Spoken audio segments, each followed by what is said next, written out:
what does this button do?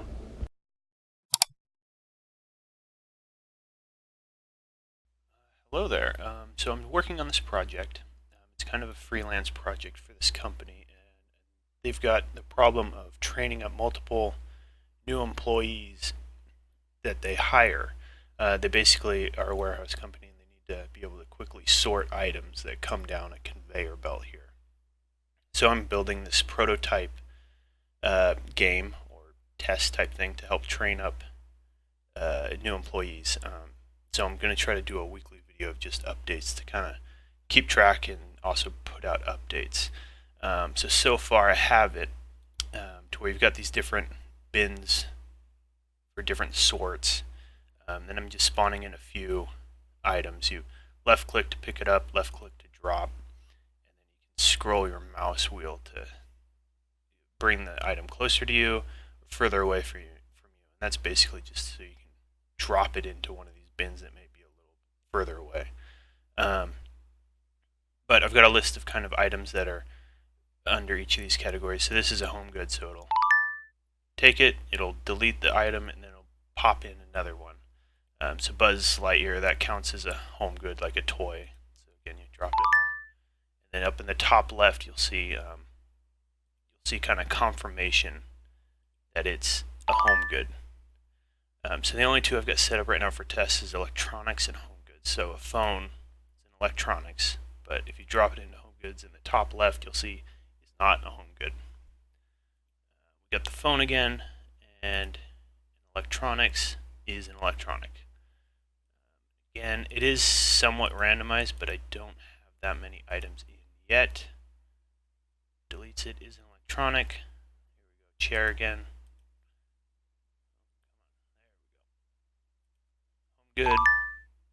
I've only got one sound set up too for that, but there'll be more. And then again, scroll out so you can get it in there. Is an electronic. That works both ways. Still working on some of the collision. So if I put the chair now into electronics, is not an electronic. So it's just a simple trigger system that is going through some logic to check whether or not it is an electronic or home good, and each of these will have their own little trigger. And I've just got a rough instructions right there. But basically it is randomized to where it spawns, so it'll spawn out of this home good class or this electronic class, which I just have set up to, this is the DVD player, and then this is the cell phone player, and then the same for the home goods one. So Buzz, the chair, and then the silverware. And right now the Buzz, silverware, the phone, and the DVD are just basic basic images on cubes just to get the point across for now. But the chair, I wanted to test in bringing in a static mesh, and then you can assign that a new material if you want to. So if I do have time later and the company wants to, I can 3D model and texture every individual item. So it's a better representation of what they'll get through the sorting. So that's kind of what I have going just right here. It's randomly selecting a home good or an electronic for right now. And again, you can add more pins, and then this would go to a new class. And then it's setting this variable is a home good, yes. Is an electronic, yes. And then that's feeding into, these are the triggers, and reading if this is a home good. If it's a home good, goes true, types out is a home good, plays a little you're correct sound, and then feeds it back up into just a short delay, resets all the variables to false, and then it triggers to spawn in a new item. And it's just randomly picking between 1 and 2. I guess 0 and 1, but there's two inputs. And then the same thing's happening for electronics. It on overlap of the trigger, duration, destroy actor, and then it checks what the condition is. If it's electronic, good job. If it's not, then it just, right now, it still destroys the object and just says no, it's not. And then these will be more complex. So that's kind of just the first week I've spent on that is getting this to properly sort and differentiate between if it's correct or if it's wrong. And then right here, this little cube is going to be like a computer at the stall, and I'm not sure if I'm going to have it here or maybe somewhere else, like maybe over here, because you're mostly looking in this direction.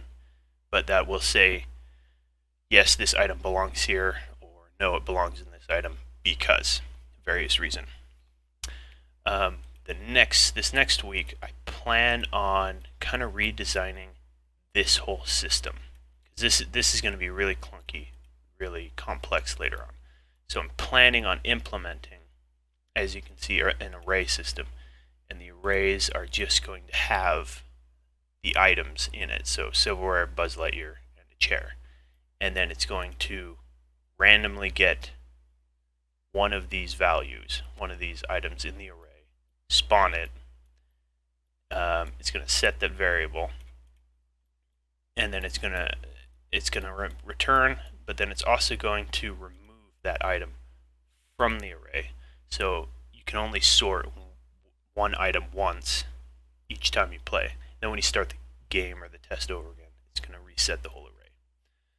So that's kind of what I'm going to be working on this next week, is getting just this whole system working so I can just populate an array. So home good array level 1, just populate the array with multiple items and then get it so it randomly picks one. It's going to both randomly pick from the array, and then so this array and then an electronics array, randomly pick between them, and then it'll randomly pick an element in the array.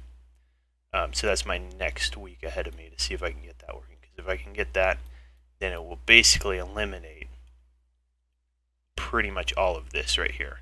And this, once I get all of the other categories, sort categories figured out, it would, this whole list would expand downward. I'm still going to have something like this. I may be able to try to condense this as well, but we'll see. Right now I'm just trying to get sorting worked out, clean, smooth, and less work. So that's kind of all I've got right now. Just a good little update, good little progress.